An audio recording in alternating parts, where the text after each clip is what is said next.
What's up, guys? Welcome back to Newswaves. Hopefully you had a good weekend overall, had some fun here, took a look at that Astro C40 tournament ready controller, took it apart and everything. Interesting to see what was inside of a $200 controller. And then we also, of course, did the Spawn cast and had some fun there. Now, today we have a few things to go over. First, though, the Hob Switch Special Edition. I reached out to the first person who won. They never got back to me over the weekend, so we are redrawing. So make sure everyone checks their inboxes for the email and everything so they can get back to me and we can get that sent out to you. Today, we have a few things to go over, which includes what you should be looking for as we head into Nintendo's investors briefing. There's going to take place this week because there is a lot of stuff that could be happening and possibly some answers around some of the hottest topics right now when it comes to the Switch and the games on the platform. We also saw a new documentary that some of you may want to be checking out, and then wouldn't you know it, Take-Two might be incentivized for microtransactions. Who would have thought? As always, guys, enjoy these videos. Make sure the like button, it does help out. We're going to start today with Sonic 06. Remember Sonic 06? Well, we call it Sonic 06 because it was Sonic the Hedgehog on the 360 in 2006. Most people make fun of that game because it wasn't very good. There are some really bad moments in the game. Controls are terrible, it's buggy, but there's still a lot of people who at least like the game. I think it's at this point one of those games is so bad you can't help but just like it, I guess, for a lot of people. And some fans are actually looking to remake the thing. Now, we heard about this actually about 2 years ago, it seemed, and now here we are with Sonic 06. You're gonna see some footage here of it being played. This is called Sonic the Hedgehog P06. Chaos X uploaded this trailer video that shows gameplay. There is currently a demo that they also uploaded to MediaFire, and this is remade in Unity. And they are looking to get bug fixes and stuff finished, and they're actually sending out form. They have a form and everything you can fill out. And I guess this is them working through the game to rebuild it for play on the PC in Unity. You might ask why. Well, that's all I can think of is that they want to fix up the game, put it out there, and then you can play it on your PC in what I assume would be a better version than the one that we all made fun of on the 360. I mean, there were some good laughs there. You know, let's be real about that. But hey, I guess if they want to remake it, that's pretty cool. It seems to be out there. I'd be more curious if Sega steps in and does anything. But Sega tends to be pretty good about these kind of things. They kind of just let them go. In fact, they tend to usually recruit when people show a lot of initiative and can make something really cool happen. So, hey, you never know. Maybe they're looking for people for Sonic Adventure 3. Also, Mortal Kombat 11 is out this week. It's actually out tomorrow, and a lot of people are looking forward to it. However, it's been in the news for a bit now that Japan appears to be missing the initial launch of Mortal Kombat 11 due to excessive violence. This was reported back in January, then February, and then again now. So it does seem that if you're in Japan, it won't at least be available initially through for Mortal Kombat 11, and it tends to happen, especially if you're not going to be censoring it. Now, Resident Evil 7 was different. Resident Evil 2, this last one, was definitely different. There were some parts where they changed up kind of to meet the less violent looks for games in Japan. And now Mortal Kombat 11, of course, would meet that. Mortal Kombat 11 barely fits inside its mature rating everywhere else, so I guess I kind of get that. I mean, I'd be curious to see if they do a censored one down the line to release there and see how they would play around with some of the fatalities. I don't know if they change the camera angles or who knows. Some of them are pretty bad. So, I mean, that's just Mortal Kombat 11. You know, it plays into that and it's hyper violent. So maybe down the line we will get a version of some kind of Japan. It would actually be fun to compare them, to be honest, see how they change some of this stuff up.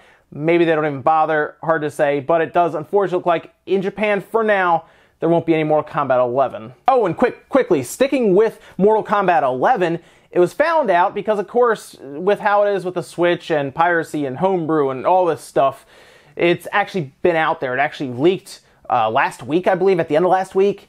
And then it's made the rounds. People have been playing it, and some, with their hacked Switch, have been able to see something interesting about Mortal Kombat 11. It shares something in common with a Nintendo first-party game like Zelda Breath of the Wild that's not common for third-party games to use, and that is a higher unlocked clock speed that we've never really seen with a third-party game. See, the people who have their Switches hacked can actually see the clock speed of the GPU running, and it seems that Mortal Kombat 11 is using a profile that was specifically used for first-party games, which, like Zelda Breath of the Wild, was 460 megahertz. Generally, they have access to about 384 megahertz.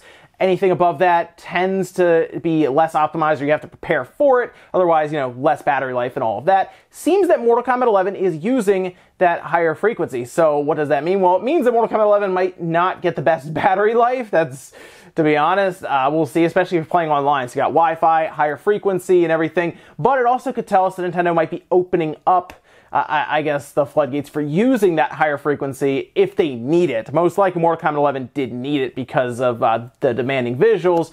But interesting enough there, we'll see if the battery life is affected as it does start to come out tomorrow, and people can try it and report on it then. Hey guys, some of the quick news out of the way. Let's get into the bigger stuff. We're going to do Nintendo's investors briefing coming up. That's later on this week. We'll be talking about it completely here because I think a lot of information is going to come out from it, mostly because it's the last big gathering for Nintendo ahead of E3. And of course, there's going to be a lot of questions, I think, that investors will have. Hopefully they're not really bad questions like, hey, can we get a pass to jump us ahead in the line at Nintendo Land or whatever?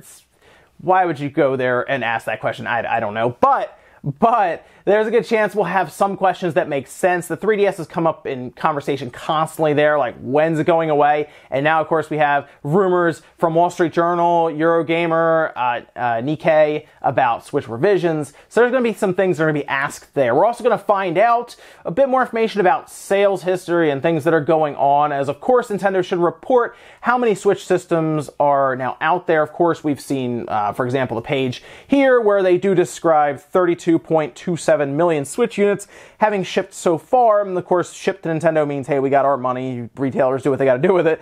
But 32.27 million Switch units, of course, the 3DS, but most likely 3DS won't have a large jump. I'm expecting the Switch number to be between 35 and 36 million for hardware. Software is a bit all over the place. It's going to be a bit harder to predict, but definitely the hardware right around, I would say, 35 to 36 million. Anything more than 36 million is a big win for Nintendo in the first quarter here. And of course, we'll find out things like New Super Mario Bros. U Deluxe, which is still a crazy name to say all at once. And it'll be interesting to see updated numbers for Smash, of course, right? That's a big one to see. Mario Kart, Mario Odyssey, and Zelda. So Yoshi's Crafted World will barely fit in there. That'll be like 2 or 3 days in there. So that'll give us at least an idea as to the half of the launch week, like Friday, Saturday, and Sunday or whatnot. But it'll be interesting to also see that. And then, of course, we get into some of the mobile stuff, because we know we have a Dr. Mario mobile game. We know we have Mario Kart Tour that has kind of disappeared. I don't know what happened to Mario Kart. They were supposed to have it out, spring and summer, and then we stopped hearing about it. They gave us an update saying it'd be delayed a bit to get the quality under control, is what they said. That's going to be asked. You can bet that's going to be asked about, because that has large implications for investors who are looking, for revenue, money, and hey, guess what? Those mobile games generate tons of it. Mario Kart on cell phones is going to be big. Maybe they can get a release date out of them, release window, more information as to why it was delayed, all of those things. Maybe even a new cell phone game could even be announced there, because they know investors like them so much. Maybe they do something with Zelda, for example. We heard about that a long time ago, rumored by Wall Street Journal as well, that there would be some kind of cell phone game around Zelda. So you never know. There's a lot of stuff there to look towards. Release dates, another big thing. Maybe they'll talk a bit more about Animal Crossing, which is a big seller, of course, really big seller. Luigi's Mansion 3, those actually lost their coming soon little tabs on Nintendo's website. So maybe there's some more information they want to share about those. And then, of course, probably an update on something like Bayonetta 3, some third-party relations, most likely. Maybe a quick little update on Metroid Prime 4. Hey, it's going smoothly. So it's going to be worth checking out this investors briefing. I'm also curious to see if they have anything actually lined up for gamers, any kind of releases, shadow drops, anything around there, because there is an immense amount of maintenance happening. Like literally over the next 4 days, there's maintenance like every night for a couple of hours for the eShop and the online services. So it makes me wonder if there's anything planned for their services side with Nintendo Switch Online. A lot of questions right now. And it'll be interesting to see what they're asked by the investors, because it could give us more information about revisions, whether it's a Mini or a Pro. There's a good chance that somebody shows up and it says, hey, is a Mini coming out this holiday? Because I want to know, because I want to invest if it is. That could be something that gets asked. Do we have plans for revisions? They might say we have nothing to announce this time. They might say, hey, we have at least one plan for this holiday. That would be enough to kind of blow up online pretty quick if they admit that there is a revision of some kind showing up later this year. But a lot of stuff to look forward to. I'll keep you guys up to date as that's happening April 25th, and then they'll have questions, I believe, the next day, and it'll be a ton of information, but we'll try to get it all under control and present it to you here. Next up, let's talk about one of my favorite games from last year, and after I talked about it on Twitter, it seemed like a lot of people shared the same sentiment there. God of War. That came out last year, of course, 2018. It came out actually April 20th, I believe, same day as Labo, I remember that. But it actually turned 1 year, 1 year old this past weekend, so it is now 1. And it's actually getting a documentary. And this documentary looked really, really cool. It looks like they're putting a little bit of, actually some time and effort into this thing. And I think it has a lot to do with the critical acclaim around God of War. And it probably has an interesting story to tell because there was some controversy when we started hearing about the shift in kind of the just the overall play style, the camera angles and everything was going to be slower. God of War couldn't jump. There was a lot of stuff around that, so I feel like it could be a cool story to tell. They could make it more into like a dramatic documentary, but according to PlayStation, this is actually on PlayStation, their YouTube channel. So this is going to be just straight up on their YouTube channel coming up soon. Put a full trailer out. They talked about how it's going to have multiple people in it, like just different perspectives, interviews and stuff kind of happening, telling the story of God of War being created. They showed Cory Barlog having a very prominent role, which we would expect. He's the director and everything, so yeah, we should see quite a bit of him. They had like mocap action, they had writer sessions, concept art, and all kinds of cool stuff, and different things that we've not even seen yet. So it's exciting stuff. No word on when it's going to be released or revealed or anything. I think it's just going to be something that they just upload and say, hey, here you go. It just says coming soon, so maybe the next few weeks we'll have a really, really cool documentary about God of War. I'm excited. I like seeing kind of the back end of some of this stuff, especially a game as big as God of War that was in development for like 4 or 5 years. It's going to be really neat to see how they go from like the start to the finish in what I assume is going to be like a 45-minute, 1 hour session. I don't know if it's going to be longer than that. Maybe it's like a full, maybe they'll have episodes.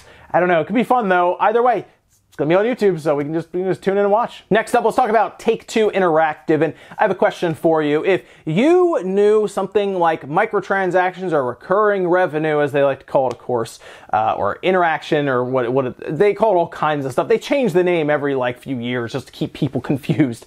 But I think it's engagement now. But what if I told you, hey, if this makes a ton of money, would you then incentivize your higher-ups so that they push heavily to make you more money? Most likely, you would do that. I think everyone would if you're a higher up looking to make a ton of money, all the money. But this is something that was kind of brought to light again, because this is something we've seen with Activision even, where it does appear that Take-Two is incentivizing people around them, executives and everything, to push microtransactions pretty hard. Recurring revenue is big in live service games. And how do we find this out? Well, hey, it was April 15th the other day, right? Which is tax day. And, well, Take-Two, of course, filed a filings with their investors to kind of keep them up to date and everything. And there was 315,000 restricted shares that was pointed out.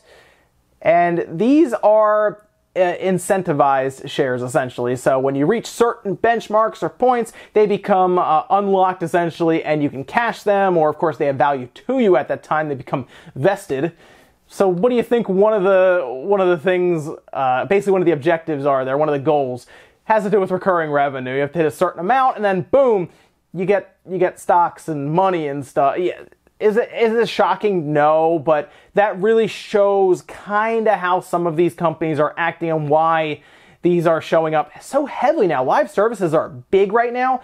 It helps companies, obviously, they want that recurring revenue, but executives are further incentivized, so they are going to call the shots, change the games, and of course restrict different things behind paywalls, and that's why you get so many different versions. You get a season pass, you get loot boxes, microtransactions, and hey, that's how Call of Duty comes to be. But that's Activision. Take-Two, of course, doing stuff with Red Dead Redemption, and I mean, look at 2K. Look at NBA 2K. Look how ridiculous that's gotten. So there you go. Now you kind of understand why it's gotten so ridiculous. It's because the executives who are calling the shots are really pushed to get to that point because there are stocks literally on a string in front of them, the carrot on the stick. But that's gaming for us from the AAA developers. And our last bit of news, let's talk very quickly about a supposed data mine leak from Mortal Kombat 11. It's out tomorrow, and those would be DLC characters. Now, I guess at this point, if you don't want to have possible DLC characters spoiled for you, because of course these are data mined leaks, so they do come from the game's code, well, you might, I guess, want to finish up here, and we'll see you tomorrow, I guess, at that point. But for those who want to stick around and see the potential downloadable characters, here we go. This was actually a list that was posted on Reddit, and you can see it from top to bottom. Now, Shang Tsung's already been talked about, of course. We already know about him and everything. That's cool. But then we have Joker, Nightwolf, Terminator, Sindel, Spawn. Spawn shouldn't really surprise anyone. Ash, that's Ash from the Evil Dead, it appears. Fusion, Shiva, and then they have a couple other things of environment name, story name, everything there. So it's basically all these different paths that were found, and then we see names for different characters that we would assume to be coming up down the line.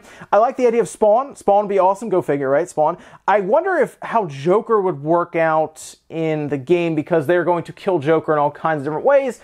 Although, hey, maybe they don't really care that much. Who cares? Go ahead and wipe him out over and over again. What about Terminator? Terminator's a good one, I think. And then, of course, Ash from Evil Dead it makes sense. But the thing about putting different characters, DLC characters, into Mortal Kombat is you know they're going to get destroyed, dismembered, and mutilated in all kinds of ways. So you have to at least be willing to let your character get dominated in fatalities and everything. That's why you don't always see, like, different characters from outside of the horror genre, I guess, or action genre even. It was, like I said, it was weird when we even saw things like, crazy sounds like what we saw, Predator and Alien. Those were kind of odd, but at least they made sense with horror games and everything. So the other one, of course, was seeing Pennywise from It. That would have been cool, but nothing there, unfortunately. However, these are just data mines, and they could, of course, change as updates happen. Let me know what you guys think about the DLC list here, and who you would like to see in there, and which character from this list would be your favorite. And ladies and gentlemen, that's going to do it here for Newswave. If you enjoyed this video, guys, hit the like button, really helps out. If not, hit the dislike. Leave comments down below about everything we talked about today, whether it's Nintendo's investors briefing that is coming up this week, April 25th. Let me know what you expect to hear out of this, or see, or anything. I'm really curious what people think could be happening here. Big gathering right before E3, and then of course let me know anything about Take-Two, kind of dropping those restricted shares that you can't get to unless you unlock them through microtransactions in front of their executives. I mean, it makes sense on their end, but it does kind of hurt their games quite a bit. Thanks guys for watching, and I'll see you next time.